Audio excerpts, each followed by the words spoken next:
Hello everyone, and welcome back to another Pavlov tutorial for Unreal Engine 5.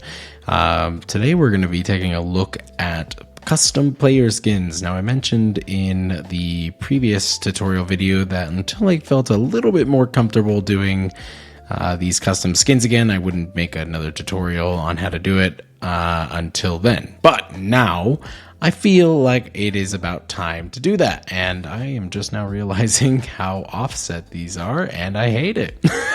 Custom player skins, there's a lot more to it than just simply adding in a model. It does require a few bits of external tools. I utilize Blender, but whatever you use to rig skeletons is what you'll use. For this tutorial, I'll be using Blender and I'll be using Auto Rig Pro as it's what I'm most familiar with, and it's just where I find it's what I find the most easiest. So let's go ahead and jump right in, shall we? What we're going to first do is we're going to want to create a custom skins folder into our UGC content folder. We're going to right click and then you are going to search up data table. Data table. All right. And when you create it, it's going to ask you for the type of row structure and you're going to want to do player skin. All right. When you hit OK, it will create the data table. I'll just say tut table. All right. Yes, so we have nothing here, and that makes sense because you need to add in stuff. So what you do for creating custom skins is that you have this table that gets referenced in your game info. To add your player table skin to your game, you're going to open up your info. This is something that you would create at the start when you're making your game logic. So in your info page, there's going to be something called player skin table, and this is where you're going to add that player skin table. And to add in new rows, you just simply hit this add button. And then to remove rows, you just simply remove it like this. And when you add a new entry, it's going to look for one thing. It's going to look for a mesh.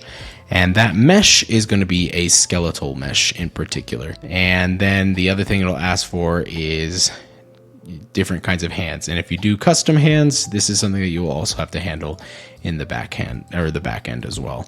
So how do we go about creating these skeletal meshes of sorts? Well, that's where we're going to use something like Blender to do this. And let me show you what we're going to do. So I'm going to utilize Blender 5.1.2, but as long as you use Blender, I believe it's 3 or above, this tool will work just fine. The first thing I like to do is I like to press A and just delete everything in the scene because we need a clean scene to make this work. We need to make sure that our player model is oriented in the correct position. Otherwise, you're going to have a skin that's backwards at 90 degrees and it's going to do wrong things, and we don't want that, of course. In the Unreal Engine, if you go all the way back to the all folder and then you just search up SK mannequin, you will get this skeletal mesh. And this is a great model to use as a reference for sizing out your custom skin model. And what we're going to do is we're going to import this into Blender. Now, if you don't have this model in FBX ready, that is okay. You can actually go ahead and export this from the program. If you right click this and then you do asset actions, you can actually export this and you can export this as an FBX file. And this is what we're going to use in Blender. So let's go ahead and you'll export this to a directory that you'll remember, and then let's head over to Blender and let's import the file. And what's nice is that this mannequin is already facing the proper direction. It is facing the negative Y direction. And this is the direction that you need to make sure your player model is oriented to make sure that your skin is properly tagged to the player correctly, essentially. So perfect. And you can ignore all the poses and whatnot. In fact, I would even recommend just going ahead and hiding it using this little eyeball, as it can be a little bit distracting. So what we're going to do is I like to do shift and then use my middle mouse just to kind of scroll up and move around a little bit. That's a little bit of a different interface in Unreal. And now you're going to need to go and grab your custom model. Now, this is something that would be easiest to have if you have it in an A pose or a T pose. Now, as far as making these models, I cannot tell you how the best way to do that, because honestly, I would not be the best at that. You can find these either online. I would recommend sites like TurboSquid, which is a fantastic site for trying to find a lot of these models, especially since they are already animated or they are already in the T pose or A pose that is the best. And what's nice about the ARP tool that we'll be using here is that it does have Unity and Unreal compatibility. So what you're going to do is you're going to import your model. So let's go ahead and do that. So I'm going to do File, I'm going to do Import, and my object is actually an OBJ. And I'm using Doc from Back to the Future, because why not? And this is a great actually example right here. You can see that he's actually facing the wrong way. So if I were to do all the rigging right here, he would be backwards for players. Now, your model may or may not be at the correct size, and that's actually why we've got the mannequin here. If for whatever reason, like let's say that the 1x1 is just like absolutely massive in comparison to the model that we want, you're going to want to manipulate your model to be the size approximate of this mannequin model here, and you want to do your best to make it as close as possible. Now, thankfully for me, my model is actually pretty darn close already. In fact, I wouldn't even say I need to really do anything other than just rotate it around. And it looks like if I do, whoops, and we don't want that. We don't want to be face down. That's wrong. All right, looking pretty good. We do want to keep them at 0, 0, 0. So this is looking pretty solid. I do like it. And once you do feel that you've got the pose pretty good and you got the size right, then you're going to go ahead and you're going to want to hide the mannequin model. You can either delete this or you can just hide it by using the eye. Either way you want to do it. I usually do models back to back, so this is not really a big issue for me. Now, if this is where it could change depending on the path you want to go. I utilize ARP or Auto Rig Pro, which I highly recommend supporting this team. They do a lot of fantastic work, but Auto Rig Pro does a lot of the hard stuff for us. And it makes making these UE skins for Pavlov very easy, and really just creating animations in general very easy. They have a lot of really awesome customizations, and I highly recommend utilizing this tool and supporting this team because they are awesome. So select your character model and make sure it is the model. You can usually determine this by making sure it's this little triangle thing here, and then use the Auto Rig Pro Smart, because this is the best thing that I highly recommend when you do a full body humanoid thing. This is the greatest tool for it. I love this tool and it's super cool. So what you're going to do is you're going to go down, you're going to hit the add neck. So, and it'll even give you a little picture to try and give you an idea of where you want to add the neck. Kind of want to do it more down here towards the bottom. So right about there. Next, we want to add the chin, and the chin, you kind of want to do a little bit right here in the center. Perfect. Shoulders, and this will just mirror itself, especially if you have things in the T pose or A pose already, which is super great. We're going to do the shoulders probably right about there. Wrists, we're gonna go right about here. Okay. A spine root, this is more in like the groiny area, but we're gonna say right about there. And now ankles, and we're gonna go right about above the pant line, right at the shoe tip. Great. We have 5 fingers. We're going to want to do a good precision of about 9. Let's see, we've got finger thickness about 3. That looks about right. We want to use the UE5 mannequin. I love that they use that. That's super fun. And then it looks like you can add optional foot markers as well, so you can get even more. You know what? You can actually go pretty. You can do some pretty gnarly stuff. Hell, I kind of want to do knees. Yeah, I'm gonna do some knees. Let's see, what are the other optional ones? I kind of want to do some elbows, which I'm gonna do right about there. And let's see, I kind of want to do a head tip, because that has also been super fun to try and do right about there. Hand tip and thighs. I don't know if I really need to do that much, so I think I'll be just fine with this. All right, and once you feel like you've got this pretty nailed down, you're gonna do go, and it's gonna do all the auto detection for you, and it's gonna create this skeleton, which is super rad. I mean, look at that. That looks super good. Oh yeah. Oh yeah. That looks pretty good. Super rad. That looks really good. So, I mean, and you can see it did the fingers really nicely, which is super good. It even did the thumb down on this one, though it's a little bit off. It's okay. You can always manually go through and fix these. I'm not going to be too picky about it. After you do that, then match to rig. That looks really good. Okay. Now let's do a skin. Select our character. Bind. If we click match to rig again, then we can actually go around and we could take this and kind of drag this around and get an idea of how it bends. You can kind of see how by putting in that shoulder, it actually bends it really nicely and it doesn't like stretch the textures too bad. So that's pretty good. I'm going to go ahead and Control Z just to put it back. Let's get an idea of how the feet look. So we'll drag that.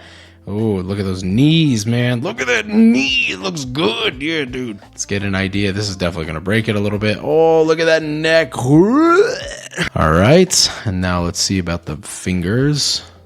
Oof. That finger didn't do as well as I wanted it to. Oh boy, yeah, that's a little janky. Yeah, those are off by quite a bit, though I have a feeling these ones are probably just fine. Yeah, these ones are a lot better. Granted, I mean, that looks horrifying, but like it genuinely is. Like that is much better. I might have to refix that arm because that was just horrifying. Yeah. Oh, horrible. Oh, wow. Look at that. That is awful. That is really bad. So yeah, we need to fix that quite bad because that is no bueno. Okay. Yeah, what the hell happened here? It still beats having to do this by hand, quite literally, ironically. Because that sucks a lot. All right, that looks a lot better. Okay. Oh god, those are still off a little bit. Yeesh. Yeah, the thumb is getting there. The finger here is still a little off. Once you've fine-tuned this to the appropriate skin that you want it to be, next you'll want to go ahead and move to the export. When we export these, we're going to go to the last tab, which is export, and you're going to want to export as an FBX. You're going to call this whatever you want. I'm going to call it doc future. Root name, the rig name, we want to make sure that the exported skeleton has root as it. You want to make sure that it is humanoid. We want to make sure that it is set to Unreal Engine. We want to make sure it's renamed for UE, mannequin axis. We want to add a kinematic bone, and perfect. So we export. Great. Now we have doc here. So we're going to go back into Pavlov. We're going to go into our UGC folder. Okay, we're going to go into custom skins.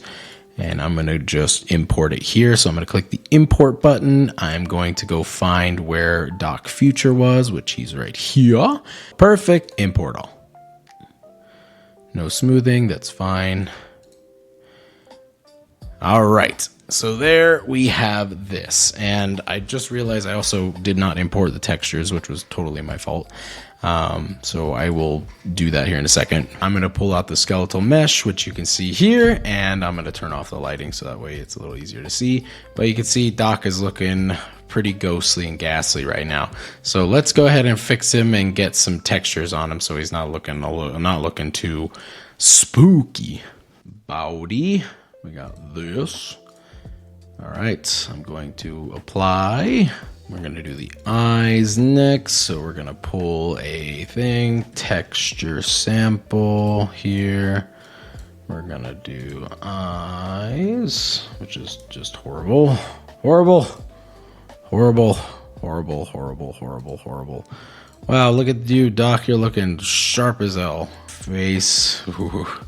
Oh, God, it's just so horrifying. I hate everything about it. All right. Hey, looking sharp there. All right, let's get the hair next. God, I hate this. Texture sample. We got hair. All right, apply. Done. It's gonna go to real hair. Look at that. Looking fire. And now we need teeth, even though we can't see it, which is, funny. I mean, you could see it if you're inside the person, ironically. So, teeth. It's creepy. Disturbing. Yuck. And there we go. I mean, like, genuinely, if I would just, were to... There he is. Okay.